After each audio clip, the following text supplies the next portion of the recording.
नाशिकमधील मुलांमध्ये तसेच खेळाडूंमध्ये खिलाडी वृत्ती वाढावी तसेच क्रीडा विकासाला चालना मिळावी यासाठी भगूर येथे गेल्या 35 वर्षांपूर्वी स्वातंत्र्य सैनिक न.ल. बलकवडे आंतरराष्ट्रीय क्रीडा संकुल उभारण्यात आले होते।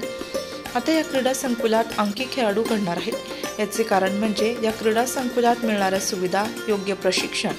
स्वातंत्र्य सैनिक न.ल. बलकवडे आंतरराष्ट्रीय क्रीडा संकुलातून आजपर्यंत अनेक खेळाडू घडले आहेत। पहिलवान हर्षवर्धन सतगीर यांच्यासारखे महाराष्ट्र केसरी देखील याच क्रीडा संकुलात प्रशिक्षण घेत होते। याबाबत अधिक माहिती संचालक ॲडव्होकेट गोरख नरसिंगराव बलकवडे यांनी दिली। मी ॲडव्होकेट गोरखनाथ नरसिंगराव बलकवडे भगूर येथील राहणार स्वातंत्र्यवीर सावरकरांच्या जन्मभूमीमध्ये स्वातंत्र्य सैनिक नरसिंगराव लक्ष्मणराव बलकवडे यांच्या नावाने 1983 साली एक व्यायामशाळेचं छोटंसं रोपटं लावलं आणि बघता बघता आत्तापर्यंत त्या रोपाचं वटवृक्षात रूपांतर झालेलं आहे। या व्यायामशाळेने आत्तापर्यंत अनेक राष्ट्रीय आंतरराष्ट्रीय खेळाडू घडवले, अनेक पोलीस घडवले, अनेक मिलिटरी जवान घडवले, अनेक शासकीय कर्मचारी घडवले आणि निस्वार्थीपणे निर्व्यसनी, बुद्धिवान आणि बलदंड असे नागरिक या देशाला दिलेले आहेत। बलकवडे व्यायामशाळा स्थापन होऊन आज 30 ते 35 वर्ष होऊन गेले। या 30 ते 35 वर्ष कालावधीमध्ये व्यायामशाळेने अनेक कुस्ती स्पर्धा घेतल्या, अनेक स्पर्धा खेळवल्या, अनेक विद्यार्थी खेळवले। 17 सुवर्णपदकं, 32 रौप्य पदकं आणि 33 कांस्य पदकं अशी आत्तापर्यंतची कमाई केलेली आहे।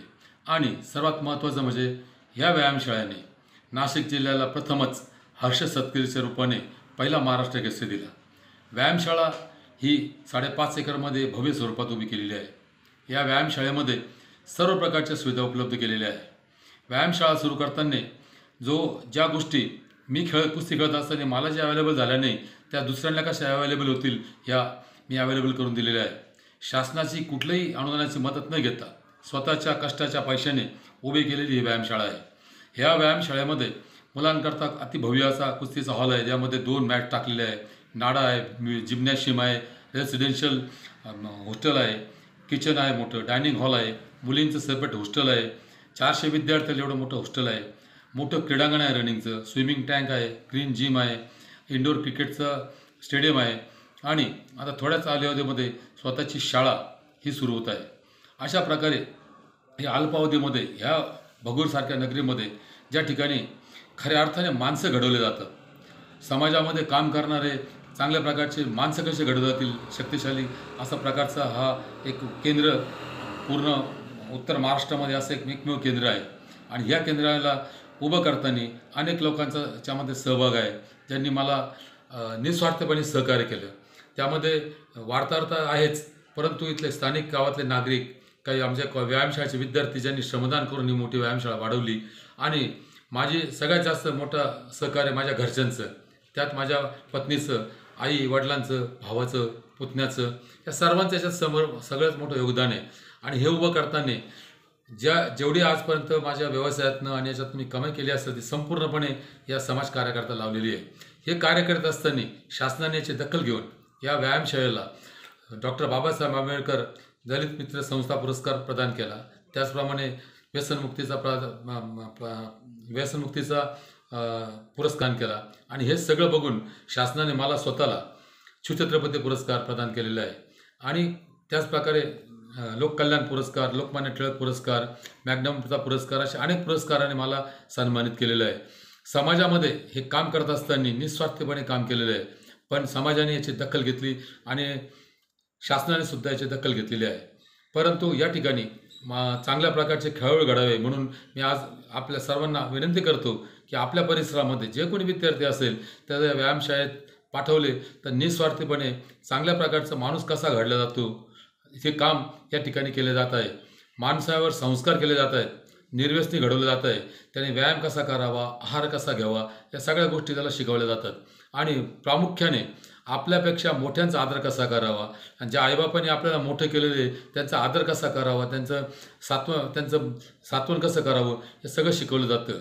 व्यायामाबरोबर शिक्षणही करतात आणि त्याचमुळे या व्यायामशाळेतले अनेक विद्यार्थी आज IPS आहेत, कलेक्टर आहेत, अशा मोठ्या मोठ्या पदावरती या देशाचं आणि समाजाचं रक्षण करत आहे। मला अतिशय आनंद होत आहे या ठिकाणी व्यायामशाळेचे हे प्रगतोपत प्रगती बघताना आणि आपल्या सर्वांना विनंती करायची, आपण सर्वांनी एकदा या व्यायामशाळेला अवश्य भेट द्यावी. नमस्कार.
संकलन विभाग, नाशिक लोकशाही न्यूज, नाशिक.